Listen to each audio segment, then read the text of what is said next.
Nuestro canal busca enseñar la Biblia. Entonces, vamos a desvelar para el público cómo las palabras de la Biblia son importantes para interpretar un texto. Y bueno, para lograrlo, hoy vamos a hacer algo un poco distinto a lo habitual. Sí, va a ser un ejercicio muy práctico. Exacto.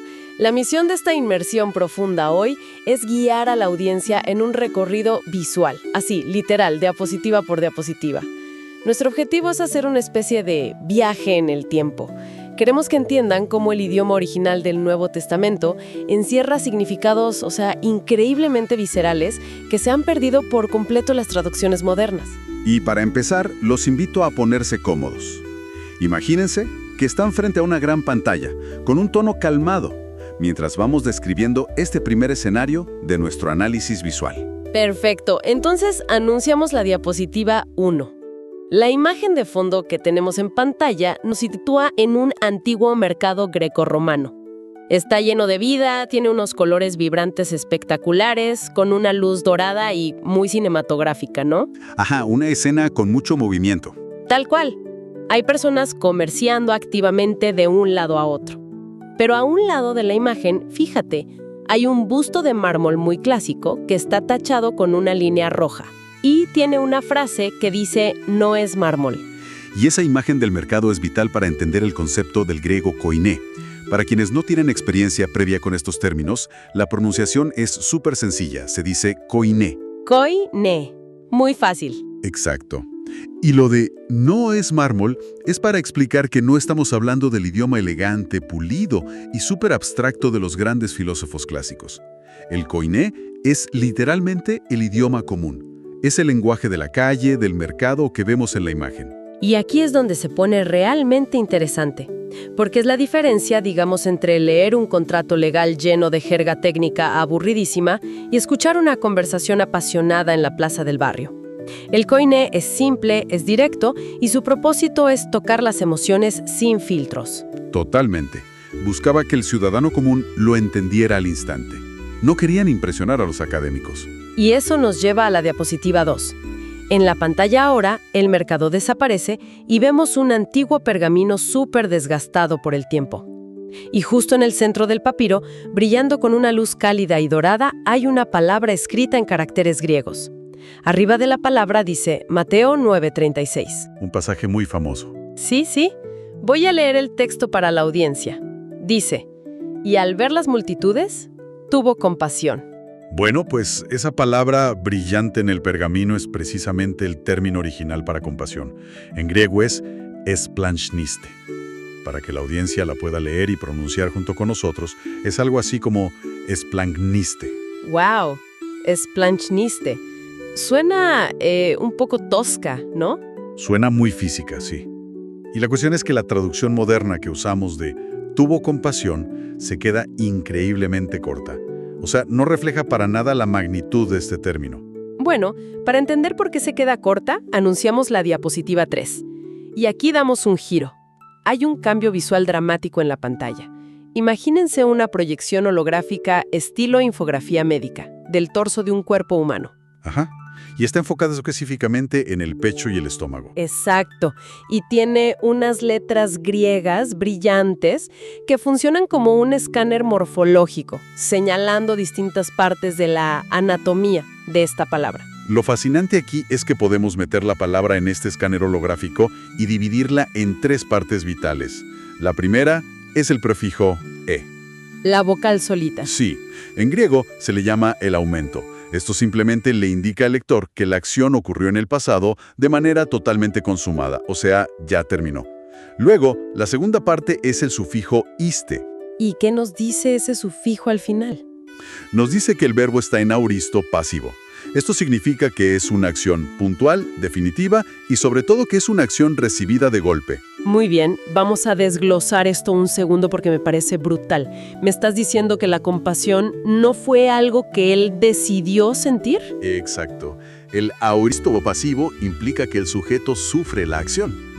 La emoción lo asaltó sin pedir permiso. Y la tercera parte, la raíz de la palabra, es splanch. Que sería el núcleo de la palabra, ¿no? Sí, y viene de splaxna. Y ojo aquí, porque no es una emoción. Es algo físico literal. Son las entrañas, las vísceras. Hablamos del corazón, los pulmones, el hígado. A ver. Entonces no estamos hablando de un pensamiento noble o un suspiro triste en la mente, sino literalmente de los órganos internos reaccionando. Literalmente, los órganos internos. Para ellos, ahí residían las emociones más incontrolables. ¡Qué locura! Esto nos lanza de lleno a la diapositiva 4. Ahora en la pantalla tenemos una imagen mucho más abstracta y, visualmente muy poderosa. Vemos colores cálidos, dorados, rojos y ámbar, que giran como un torbellino desde el centro del cuerpo humano hacia afuera. Representando esa profunda emoción interna que acabamos de describir. Tal cual. Y con esta imagen, cuéntanos cuál es el verdadero significado de la palabra. Si juntamos todo el escáner morfológico, la traducción técnica real de splagnisté no es sentir lástima.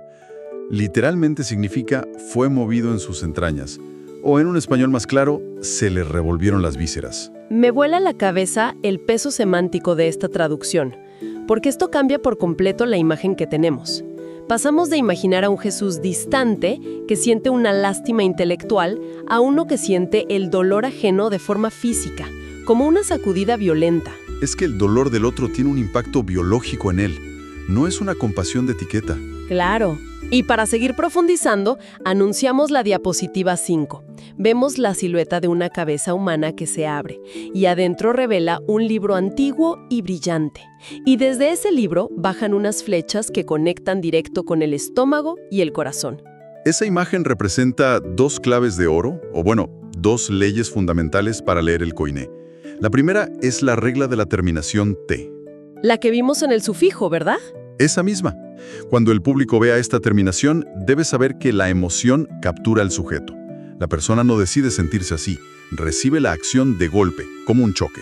Es como cuando recibes una mala noticia y sientes el golpe físico antes de siquiera procesarlo con la mente. Exactamente eso.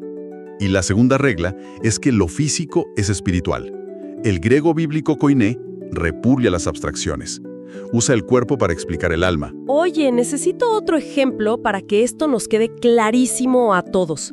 ¿Hay alguna otra palabra que haga esto mismo? Uy, sí, muchísimas. Piensa en la palabra arrepentimiento, que en griego es metanoia. Hoy en día pensamos en llorar o sentir culpa, pero metanoia literalmente usa la raíz de mente. Habla de un cambio estructural en la mente. No es un sentimiento, es un cambio anatómico del pensamiento. Ah, claro, como que cambias la dirección del cerebro literal. Tal cual. La regla de oro es esta. Si encuentras el órgano, encontrarás la emoción. Si encuentras el órgano, encontrarás la emoción. Está genial. Y eso nos lleva a la diapositiva 6.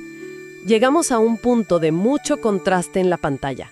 Vemos de un lado a un pensador calmado, con postura analítica, y del otro lado una persona agarrándose el vientre en sombras, mostrando un dolor profundo. Ese contraste visual es la diferencia entre la compasión moderna y la compasión koiné. La moderna, la del pensador, nace en la mente.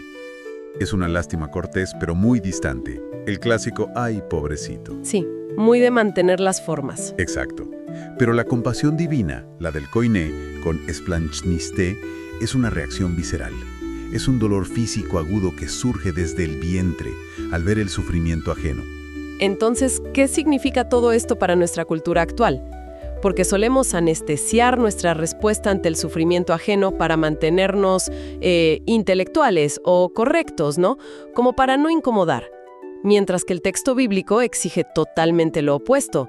Exige que nos duela físicamente. Exige que perdamos la compostura ante el dolor del otro. Y eso es súper retador. Retador es poco. Y para cerrar este viaje, presentamos la diapositiva 7.